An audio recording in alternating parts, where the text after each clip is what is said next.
Pride and Prejudice by Jane Austen, Chapter 37. The two gentlemen left Rosings the next morning, and Mr. Collins, having been in waiting near the lodges to make them his parting obeisance, was able to bring home the pleasing intelligence of their appearing in very good health, and in as tolerable spirits as could be expected, after the melancholy scene so lately gone through at Rosings.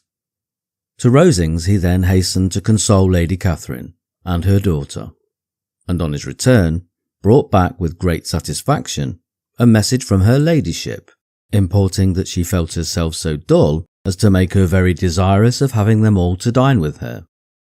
Elizabeth could not see Lady Catherine without recollecting that had she chosen it, she might by this time have been presented to her as her future niece. Nor could she think, without a smile, of what her ladyship's indignation would have been. What would she have said? How would she have behaved? Were questions with which she amused herself. Their first subject was the diminution of the Rosings party. "I assure you, I feel it exceedingly," said Lady Catherine. "I believe nobody feels the loss of friends so much as I do. But I am particularly attached to these young men, and know them to be so much attached to me. They were excessively sorry to go, but so they always are. The dear Colonel rallied his spirits tolerably till just at last, but Darcy seemed to feel it most acutely, more I think than last year. His attachment to Rosings certainly increases." Mr. Collins had a compliment and an allusion to throw in here, which were kindly smiled on by the mother and daughter. Lady Catherine observed, after dinner, that Miss Bennet seemed out of spirits, and immediately accounting for it herself, by supposing that she did not like to go home again so soon, she added, "But if that is the case, you must write to your mother to beg that you may stay a little longer. Mrs. Collins will be very glad of your company, I am sure." "I am much obliged to your ladyship for your kind invitation," replied Elizabeth, "but it is not in my power to accept it. I must be in town next Saturday."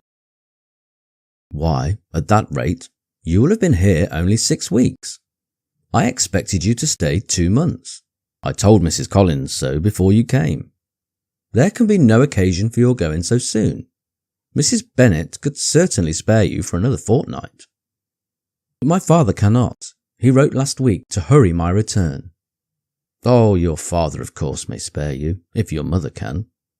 Daughters are never of so much consequence to a father, and if you will stay another month complete, it will be in my power to take one of you as far as London, for I am going there early in June, for a week, and as Dawson does not object to the barrash box, there will be very good room for one of you, and indeed, if the weather should happen to be cool, I should not object to taking you both, as you are neither of you large."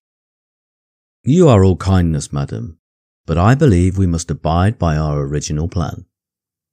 Lady Catherine seemed resigned. "Mrs. Collins, you must send a servant with them. You know I always speak my mind, and I cannot bear the idea of 2 young women travelling post by themselves. It is highly improper. You must contrive to send somebody. I have the greatest dislike in the world to that sort of thing. Young women should always be properly guarded and attended, according to their situation in life. When my niece Georgiana went to Ramsgate last summer, I made a point of her having 2 men-servants go with her. Miss Darcy, the daughter of Mr. Darcy of Pemberley, and Lady Anne could not have appeared with propriety in a different manner. I am excessively attentive to all those things. You must send John with the young ladies, Mrs. Collins. I am glad it occurred to me to mention it, for it would really be discreditable to you to let them go alone. My uncle is to send a servant for us." "Oh, your uncle. He keeps a manservant, does he? I am very glad you have somebody who thinks of those things. Where shall you change horses?" "Oh, Bromley, of course. If you mention my name at the bell, you will be attended to." Lady Catherine had many other questions to ask respecting their journey, and as she did not answer them all herself, attention was necessary, which Elizabeth believed to be lucky for her, or, with a mind so occupied, she might have forgotten where she was.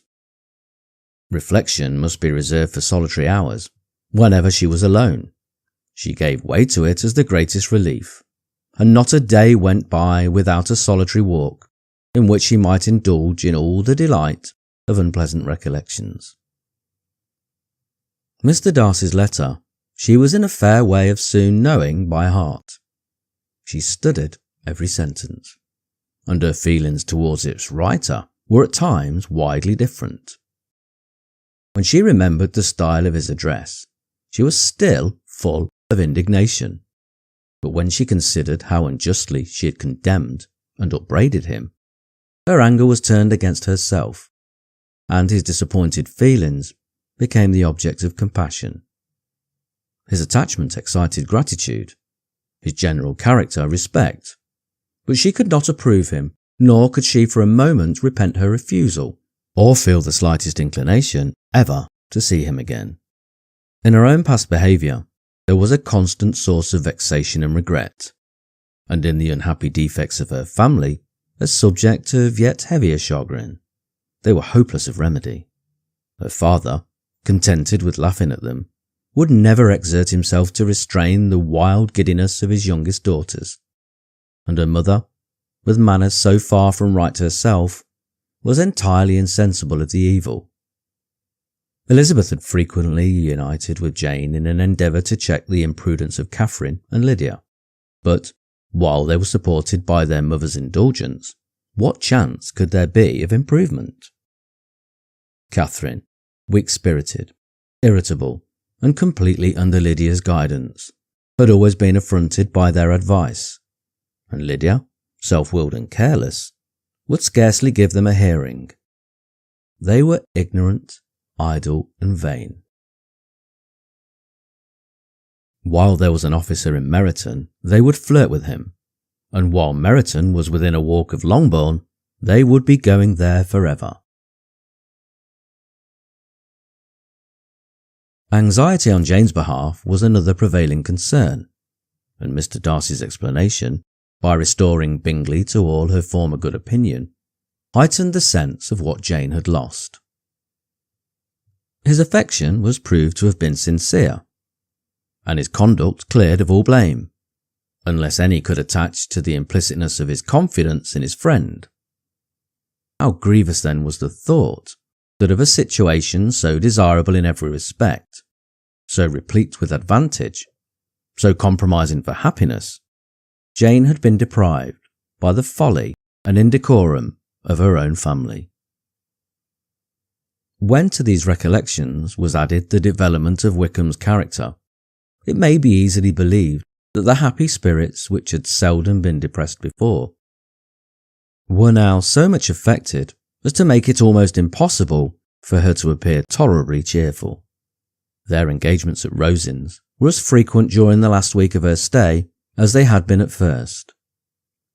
The very last evening was spent there, and her ladyship again inquired minutely into the particulars of their journey, gave them directions as to the best method of packing, and was so urgent on the necessity of placing gowns in the only right way that Maria thought herself obliged, on her return, to undo all the work of the morning and pack her trunk afresh. When they parted, Lady Catherine, with great condescension, wished them a good journey, and invited them to come to Hunsford again next year, and Miss de Bourgh exerted herself so far as to curtsy and hold out her hand to both.